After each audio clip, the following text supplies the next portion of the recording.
Police अधीक्षक सत्यजित शिंदे यांच्या आदेशानुसार स्थानिक गुन्हे अन्वेषण शाखेने एक विशेष पथक तयार करून अवैध अग्निशस्त्र बाळगणाऱ्या संशयित इसमाचा शोध घेण्याचे नियोजन केले होते. गुप्त बातमीदारामार्फत मिळालेल्या माहितीनुसार कुंडलफाटा तालुका वाळवा जिल्हा सांगली येथे एक संशयित इसम अग्निशस्त्रासह फिरत असल्याची माहिती मिळाल्यानंतर पोलिसांनी कुंडलफाटा येथील किर्लोस्करवाडीवरील रोडवर सापळा रचून त्या इसमाला ताब्यात घेतलं आहे.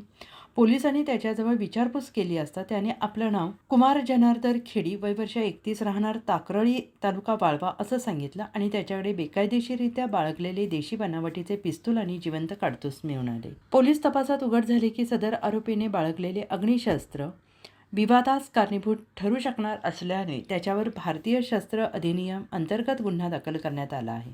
पुढील तपास पोलीस ठाणे कुंडल करत असून आरोपीच्या आणखीन गुन्ह्यांची चौकशी सुरू आहे.